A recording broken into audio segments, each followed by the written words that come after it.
жердин 97%, малдын 99% менчик өтүп кеткен. Азыр мамлекет бюджеттен 60 миллион сом акча бөлүнүп берилди. Кайсы тармакка эмне үчүн бөлүндү?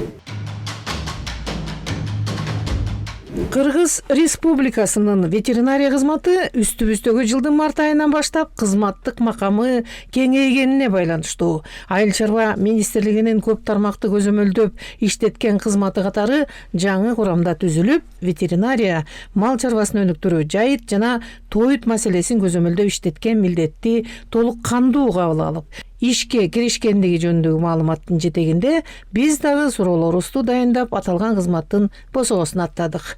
Көп тармактуу кызматтын жетекчиси болуп Улукбек Кожобергенов кайра дайындалган. Мындан ары башкы мамлекеттик ветеринардык инспекторунун милдетин да аталган жетекчи аткарат деген кабар интернет булактарында басылып турат. Айыл чарба министрлиги курамында көптөгөн ведомстволорду камтыганы менен акыркы жылдарга чейин аталган министрлик алгылыктуу иштерин жүргүзө албай келгени, коомчулуктун сынынан чыкпай калганы унутполо элек. Тармактагы масштабтуу өзгөрүүлөрдүн келип чыгышы акыркы 2 жыл ичиндеги кадр алмашуулардын таасири дешет эксперттер. Айыл чарбасы өнүкмөйүн, экономикада жылыштар болбосун эл түшүнүп, өз арабасын өзү тартып калган. Расмий маалыматтарга таянсак, өлкөнүн калкынын 60% айыл жеринде жашайт. Айыл чарба тармагынын үлүшүнө ички дүң өнүмдүн болжолу менен 30% туура келет. Акыркы мезгилди талдасак, жердин 97%, малдын 99% жеке менчикте. Аталган шартта биз сөз кылган мамлекеттик кызмат өз ишин кандай алып кетерин чагылдырыш үчүн ишибизди подкаст формасында көрөрмандарыбызга сунуштайбыз. Атайын репортаж программасы подкаст форматында арбаңыздар. Азыркы биз сөз кылып аткан кызмат бул кандай нукта пайда болду? Реформанын кайсы бутагын алып кетти? Ошо жөнүндө биринчи баштап алайлычы. Жалаң ошо ветеринария тарабына ошо багыт боюнча гана иш алып барып келсек, бүгүнкү күндө ошол жерде мал чарбасын өнүктүрүү, жайыт жана тоют кызматы болуп биригип жаңы түзүлдү. Бул министрлер кабинети төрагасынын тескемеси менен түзүлгөн. Бул жерде сиз сурап атасыз, эмнеден улам ушул кызмат келип түзүлдү деп. Ал жерде бул мал чарбасын өнүктүрүү дагы, жайыт дагы, ветеринария дагы бул баардыгы бири-бири менен байланыштагы, мындайча айтканда чынжырсыз десек бул. Мал чарбасын өнүктүрүүдө элементар карап көрө турган болсок, жанагы мал чарбасын өнүктүрүүдө ошо породаларды жана ошо жасалма жол менен уруктандырууда дагы жана ошо мал чарбасын өнүктүрүү үчүн сырттан бир жаңы породаларды алып келген учурда сөзсүз түрдө ветеринардык көзөмөлдөө келет. Жасалма уруктандырууну биздин ветеринар ассимиляторлор жасашат. Ошону менен биргеликте жайыт маселесине жайытка чыгып атканда дагы малдын көзөмөлү бүткүл ветеринардын мойнунда. Анткени ошол жерде жазгы эмдөөнү толук алып чыгышсы, бир нерсе болуп ошо алыскы жайыттарда, жайлоолордо бир оору катталган болсо түздөн түз ветеринар барып ошол жерде зонировать этип, карантин коюп ошону текшерип, ошондуктан баардыгын бир жерге чогултуп, ошону менен биргеликте ошол чынжырчаны үспөй бекемдеп, ошол багытта иш алып баралып жана ушул кызматтын иш алып баруусун мындан ары карай өнүктүрүү максатында түзүлдү. Жана ошону менен биргеликте бул эң биринчи кызматтын башында жазылып турган ветеринария мал чарбасын өнүктүрүү жана жайыт тоют кызматы болгондуктан бул ветеринардык көзөмөл, коопсуздук, эпизодиялык бакубаттуулук жана мал чарбасын өнүктүрүү ошону менен биргеликте жайытты дагы жакшы көзөмөлдөө жана рационалдуу пайдалануу ошол негизде иш алып барыш керек болуп иш алып барат жана ошону мындан ары карай да өнүктүрөт. Акыркы мезгилде талдасак, жердин 97%, малдын 99% менчик өтүп кеткен дейт. Эми азыр сөз болуп атпайбы экөөбүздүн ортобузда? Мал чарбасын өнүктүрүү боюнча мамлекет кандайча таасир берип, ушул 99 менчик өтүп кеткен мал чарбаларынын сапатын оңойлосун? туура айтасыз. Бул мал чарбасынын өнүктүрүү жана сандан сапатка өтүү боюнча президент өз Нурбат Садыр Нуркожоевичтин да жеке өзүнүн тапшырмасы бар.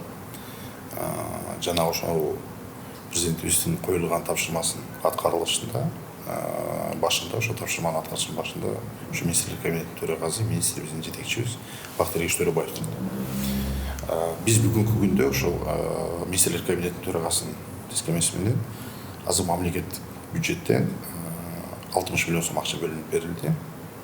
60 миллион сом акча бөлүнүп берилди. Бул мамлекеттик программа.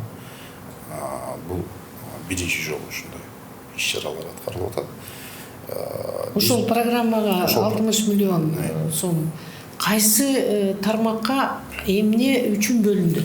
Биз ошол 20 малдын 200 миң баш 20 малды быйыл ошо жасалма жол менен уруктандырабыз деп ошонун негизинде ошол максатта бөлүндү. Биз бул 60 миллион сомго эмне кылабыз? 60 миллион сомго биз жер-жеринде иш алып барган биздин жана ветеринар ассимилятор адистери менен бекер урук жана азот менен камсыздап алып барып беребиз. Биздин жеринде иш алып барган жана ветеринар ассимиляторлор өздөрүнүн услугасын алат. Урук менен азот менен биз камсыздайбыз. Муну биз азыр мынакей иш планды толук түрдө иштеп чыгып. Бул жаңы уруктар ошол эле фермадагы жеке менчик ээсинин немесин акырында байланып турган.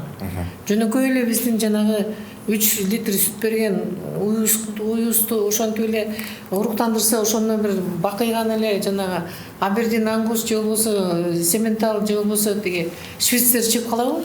Калкыбыздын колунда кармалып турган айыл чапан мал жандыктары баардыгы эле асыл тукум мал эмес.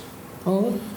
Жана жогоруда сиз айтып аткандай жана 3 литр сүт берген уйга ошол биз жасалма жол менен уруктандырып, ошондон сапаттуу музоо алып, экинчи, үчүнчү, төртүнчү поколенияда жакшы бир сапат. Ошентип алса болот экен. Алса болот. Бирок чыгымы көп болуп кетип атпайбы? Баягы тукуму начар малга аябай асыл тукумду ал конбой калышы мүмкүн да. Жок, конот. Конобу? Конот. Анан канча жолу алмашкандан кийин ал өзүнүн асыл тукумдуулугун көргөзө алат. Бул эми биринчи түшкөн музоо. Аны алып биз кайрадан 1 жылдан кийин кайра ошол түшкөн музоону уруктандыргандан кийин бул уже 70-80% чейин өзүнүн эмесин берет. Натыйжасын берет. Биз бул жерден эң биринчи биздин максат сандан сапатка өтүү. Бул 3 жылдык программаны деп бекиткенбиз.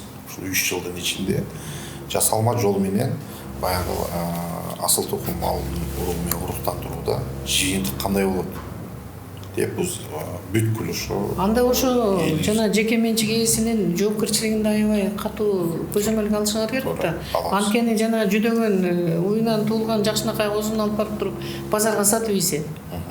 Анан кийинкисин күтүп отура берсе, андай да болуп кетиши мүмкүн. Андай да болуп кетиши мүмкүн, бирок биз азыр жасалма жол менен уруктандырууну биз кандай кылып көзөмөлдөп атабыз. Мынакей жылдын башынан баштап азыр 20 миң баштан ашык 20 малды баягы эме кылдык. Жасалма жол менен уруктандырдык. Буга чейинки бизде иштеп келаткан жанагы жаныбарларды идентификациялоо жана кыймылын көзөмөлдөө системасы бар да. Ошол менен биргеликте биз ошол ар бир жасалма жол менен уруктандырылган 20 малды баягы кулагындагы идентификациялык номери менен биз каттоого алып атабыз. Жана ошондон түшкөн музоону дагы каттайбыз дагы, и ошонун кыймылын көзөмөлдөп, и акыркы саткан учурда да кимге барды. Ошого чейин көзөмөлдөп туруп, ошонун жыйынтыгын биз көргөзөлүп. Эми биздин уникалдуу республикабыз. Мал жанды мына Нарын облусун алалы. Эми жалаң эле ушул топоздор эмес, ал жерде ушундай бир жанагы Канададан келип атат, Абердин ангустар. Жанагы Франциянын тоолуу зоналарынан лимузиндеген букаларды алып келип Орусия, Татарстан, Башкортостан өнүктүрүп атыптыр. Бизге деле жарашчу нерсе экен.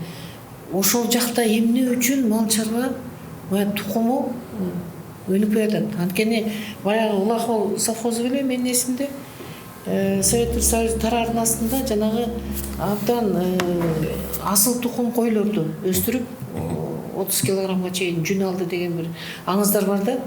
Баягы меринос жанагы жибек жүндүү койлор ошол жакта багылган дегендейчи, ошол Нарын облусунда. Нарын обласы боюнча биз бул анализ жасап чыктык. Бул кызмат ушу биригип түзүлгөндөн кийин мен өзүм жеке ушу ар бир район менен сүйлөшүп, ар бир ушу ветеринардык район башкармалыктарды ушу мониторингге чыгарып отуруп, Нарын обласы бул ушу жасалма жол менен уруктандыруу боюнча эң аркада калган область болуп танылды да.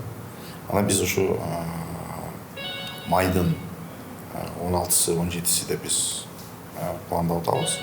Ошол биз жана мамлекеттик программаны официалдуу түрдө азыр бүгүнкү күндө жүрүп атат.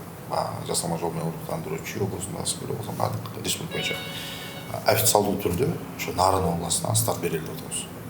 Ошол жерге биз бардык ошол фермерлерди чакырып, жана ошол жерде асыл тукум мал чарбаларынын да кайрылып атабыз, келип өзүңөрдүн баягы опыттарыңар менен бөлүштүрүп, кайсы порода, кайсы жерге ылайыктуу, ошол жерде биз фермерлерди да сүйлөтүп, жана ошол менен биргеликте ошо жасалма жол менен уруктандыруунун натыйжасында кандай жыйынтыктарды көргөзгөн фермерлерди да чакырып атабыз.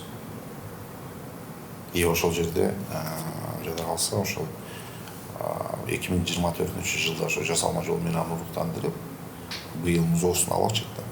Ошол алынган музоолорду да алып барып көргөзөлү. Ошо элге. Ошол менен биргеликте ошол жерге биз бүткүл республика боюнча кызыккандарды жана жергиликтүү бийликтер менен дагы сүйлөшүүлөрдү жүргүзүп атабыз. Келип, катышып, элдин арасында ушу туура жайылтып жана пропагандалоо иштерин колго алуу боюнча. Бул чоң иш-чара болуп, ошол жерде ушу мамлекеттик программа жана жасалма жол менен уруктандырууну ушу официалдуу түрдө Нарын облусунан баштап, ошол жерден элге, кыргыз элине толук бардыгына жайылтуу иш-чарасын ошол жерден баштап, андан ары карай да жайылтып, эмки жылы Кудай буйруса ушул убакытта ушу быйылкы мамлекеттик программанын алкагында жазылган ушу сандан сапатка өтүү боюнча биринчи жыйынтыктарын ушу элге эмки жылы ушул убакта көргөзөбүз деген пландын үстүндө иштеп атабыз да. Эми бизге ушул жагынан үлгү болчу. Ушул бизге окшогон айыл чарба тармагында абдан чоң жетишкендиктерге жеткен өлкөлөрдүн бири кайсы деп санайсыз? Сандан сапатка өтүү боюнча мына коңшу Казакстандын практикасын сактап. Коңшу Казакстандын практикасын сактап, Россия Федерациясында да жакшы жолго коюлган бул. Азыр бүткүл жерде баягы айыл чарба мал жандыктар менен иш алып барган ушу мамлекеттердин ичиндеги баягы ар бир министрликтер бүткүл мамлекетте бар. Ошолор азыр көпчүлүгү баягы сандан сапатка өтүп, жана ошонун аркасы менен ошол айыл чарба мал жандыктарынын продуктивдүүлүгүн көтөрүү боюнча жакшы жолго коюп атышат, жана алар түшүнүшкөн. Жогоруда өзүңүз айткандай 3-5 литр сүт алгандан көрө, 10 үй кармагандан көрө 20 литр сүт берген 2 үйдү баккан канчалык пайдалуу, канчалык жанагы үнөмдүү экендигин көпчүлүк түшүнүп, биздин да фермерлер жок эмес. Бизде дагы мынакей жаш балдарыбыз бар, улуу баягы мал чарбасы менен алектенип келаткан улуу агаларыбыз да бар. Алар дагы түшүнүп, ошо канчалык деңгээлде бул малдын сапатына көңүл буруу, канчалык деңгээлде пайдалуу жана кирешелүү экендигин түшүнгөндөр бүгүнкү күндө жакшы иш алып барып жатат. Биз ошолордун баардыгын ошо жанагы Нарын областындагы болуп турган иш-чарага чакырабыз дегенибиз да ошондон. Азыр ал жерде ошол өзүнүн колу менен жасаган фермер кандай кылып ишке ашыргандыгын айтып берген. Бул элге жакшы жетет экен, жана сиңимдүү болот экен. Ошондуктан биз ушул ишкерлер, фермерлерибизди чакырып, ошол жерден жалпы элге кайрылуу жасап, өздөрүнүн практикасы менен бөлүшүп, ошол жерде жардам бериңиздер деп биз да суранып атабыз. Алар да колдоо каалаучу. Айыл чарба тармагынын үлүшүнө ички дүң өнүмдүн болжолу менен мурдагы жылдарды карасам 30% түзүптүр. Азыр кичине жылыш барбы? Жылыш бар, эми азыр. Внутренний валовый продукт деп которуп коебуз го? Өнүмдү. Так цифрасын азыр менин эсиме чыгып кетиптир. Бирок жылыш бар. Жылдан жылга көтөрүлүп келатат. Анткени биздин ошо фермерлерибиздин арасында кызыгуу күндөн күнгө күчөп атат. Бул айыл чарба малдардын сандан сапатка өтүү жана малдардын асылдуулугун көтөрүү боюнча. Айыл чарба тармагында абдан эле жакшы чыгымдуулуктар башталган экен. Жылыштар болуп атат. Анда кийинки көрүшкөнгө чейин Рахмат. тайм аут берип турайын. Рахмат.